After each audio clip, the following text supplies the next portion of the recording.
At 95, Clint Eastwood finally spills the truth about Rob Reiner, quietly, without fireworks, the way he's handled most of his life. Born Clinton Eastwood Jr. on May 31, 1930, in San Francisco, he came of age during the Great Depression, shuttling around California with parents who went where the work was. That constant motion hardened his edges and taught him to keep his feelings close. The reserve that once protected a kid from disappointment later became a screen persona, flinty, economical, impossible to read until he chose to be. As a boy, he watched more than he spoke. Music, jazz especially, gave him a private language. The piano gave him rhythm, patience, and the awareness that small variations can carry a lot of feeling. After high school, he cycled through ordinary jobs: lifeguard, lumberjack, gas station hand. The work made him sturdy and suspicious of shortcuts. When he got drafted and later left the Army, the idea of acting sounded more like a dare than a plan. He tested the water, signed a studio deal, and ran straight into a wall of dismissal. Universal executives picked at everything: his height, his voice, even his stillness. He didn't argue. He just stayed, learned, and waited for the camera to understand him. The break came with Rawhide in 1959, 8 seasons of reliable exposure that still left him hungry. He wanted ambiguity and silence with meaning. He found that in Italy, where Sergio Leone was rebuilding the Western from torn fabric, a fistful of dollars for a few dollars more, the good, the bad, and the ugly. 3 titles, 1 reinvention. The man with no name didn't talk much and didn't posture at all. He looked and implied. He made the audience do the math. By the time Eastwood returned stateside, he had global currency and control over his choices. The 1970s turned him into an American axiomatic. Dirty Harry landed with the force of an argument, and the argument never stopped. Was Harry Callahan a defender of order or a romanticized bully? Eastwood refused to tidy it up. He said his characters were people, not platforms. Even as critics confused the roles for the man, he kept widening the lane. Play Misty for Me, High Plains Drifter, The Outlaw Josie Wales, Every Which Way But Loose, Escape from Alcatraz. The films traveled across tones and genres, but the center held: restraint, consequence, a moral world with shadows. Behind the camera, he kept paring down. Fewer takes, natural light, short days, actors trusted to carry weight without a violin swell telling the audience what to feel. He circled themes most big studio pictures avoided: aging, guilt, redemption, violence, and the way it bleeds past the moment it's committed. That thinking crested with Unforgiven in 1992, a Western that detonated the romance of the gun and took home Oscars for Best Picture and Best Director. The triumph didn't slow him. Mystic River, $1 Million Baby, Letters from Iwo Jima, Gran Torino, Changeling, American Sniper. Each film pressed deeper into gray areas and private reckonings. The world sent the response back. Césars from France, the AFI Life Achievement Award, the Golden Lion for Lifetime Achievement at Venice, decorations that said the quiet approach travels. France went further, honoring him in 1994 with the Ordre des Arts et des Lettres and, in 2007, the Légion d'honneur. It was an international way of saying the style had become substance. The personal life was messier. In 1953, before anyone in town knew his name, he married Margaret Maggie Johnson. She was calm and practical where his life was improvised and precarious. Money was scarce, rejection was constant. When Rawhide hit, the pendulum swung hard. Fame, travel, distraction, the romance and wreckage that come with schedules and distance. Maggie chose privacy and tried to keep the home steady while the public Clint multiplied.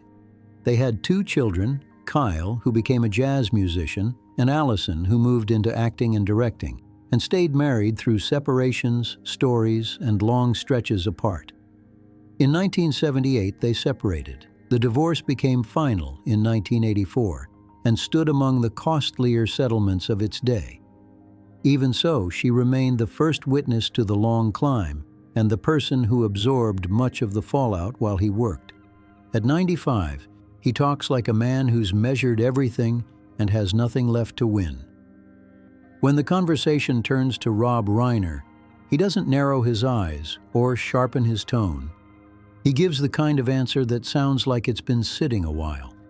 He says he respects the filmmaker in Reiner, the early work, the timing, the warmth.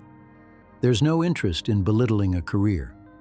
What bothers him isn't a person so much as a drift, and Reiner, in Eastwood's view, has come to represent that drift. He calls it the slide from curiosity to certainty. Somewhere along the line, he says, parts of Hollywood began to confuse moral conviction with moral superiority and activism with storytelling.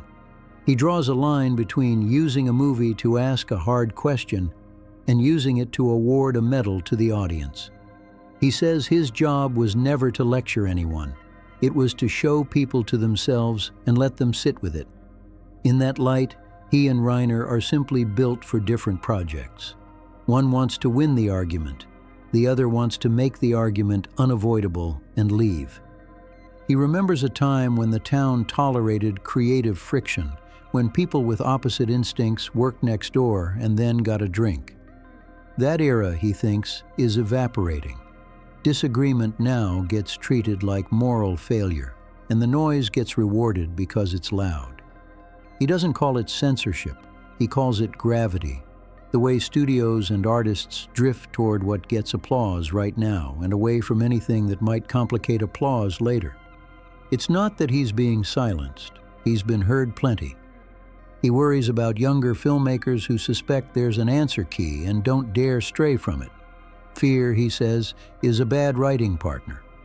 Ask him if Reiner understands this criticism, and he shrugs. People hear what they already agree with. He doesn't think Reiner invented the system. He thinks Reiner fits it in a way that the system rewards. Eastwood gives the impression of a man past feuds. He is not cataloging slights. He is tracing a change in weather. He says he'd rather make a movie that makes the audience uncomfortable than one that congratulates them for what they already believe. Legacy, as he defines it, has more to do with freedom than trophies. Freedom to choose the tougher angle, to live with ambiguity, to let an ending sting a little because life does. That clarity about craft sits on a life of contradictions. He built a fantasy called the American West and then dismantled it. He played the most quoted cop in movie history and then made films that questioned what force does to the person wielding it. He became a symbol while insisting symbols are slippery. He has been praised for being plain-spoken and criticized for being too plain-spoken. The thing that has not moved is the workman's ethic he picked up before any of this started. Show up, do it clean, don't waste anyone's time. What he says about Reiner doubles as a note to the whole industry. The business once sold adventure and argument. Now it often sells membership. We used to be a place where outsiders belonged, he says, and now a lot of people are performing their credentials. The critique isn't bitter. It's tired in the dignified way of a man who has carried something heavy a long time and would like to set it down without it breaking. If there's heat in him, it's reserved for the idea that certainty makes small art. Ambiguity, he says, is where the audience enters. A movie that knows everything leaves no room for anyone else. He points to the films that changed his own thinking, most of which refused to resolve cleanly. He says that when you tidy the world up for people, you rob them of the experience of finishing the story inside. He won't name Reiner's films in contrast, he's careful that way, but he leaves you with an image. Two kinds of storytellers, one who leaves a door ajar and one who bolts it and hands you a plaque. You can guess which kind he thinks lasts. He's realistic about time. Bodies slow. Sets get bigger while attention spans shrink. He likes small crews, fast days, and actors who come in ready. He still edits in his head. He still trusts faces more than speeches. He still dislikes coverage for coverage's sake. He says if you need 5 angles to find the scene, you probably don't have a scene. These are not rules he expects anyone else to live by. They are simply the customs of a life that has worked for him. When asked how he wants to be read once he stops, he says he doesn't care much about the readings. He wants the films to keep doing what they do when the lights go down, make a person feel seen and a little uncertain. He has known too many victories that turned ephemeral to fetishize wins. The box office fades quicker than the question of film plants. He is proudest of the questions. About Reiner, he ends where he began, measured. He says talent is real, and so is the temptation to turn talent into a platform. Some do it elegantly, some do it loudly. He prefers the former and will always distrust volume as a substitute for thought. He says he hopes there is room for both kinds, because an ecosystem needs diversity.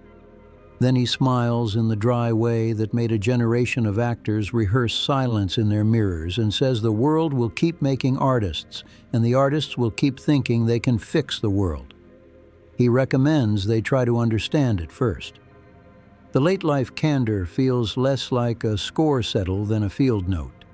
He has been the cowboy, the cop, the cranky neighbor, the quiet father, and the director who lets a take end before it declares itself. He is still, at 95, a watcher who talks only when he has something worth the oxygen. The truth he offers about Rob Reiner isn't a secret or a jab. It is a map of a divide in modern Hollywood. Questions versus answers, curiosity versus certainty, stories that ask for participation versus stories that flatter allegiance. He knows which side he's on. He suspects the audience knows too, even if the business forgets. If the town swings back toward messier stories, he'll claim no credit. If it doesn't, he'll have already said his piece. Either way, his counsel is the same as his method. Strip away the noise, deal in the human scale, let the audience meet you halfway. And if they leave a little rattled, good. That means the movie didn't finish without them. Drop your thoughts in the comments below, hit that like button if you felt something real, and don't forget to subscribe for more stories.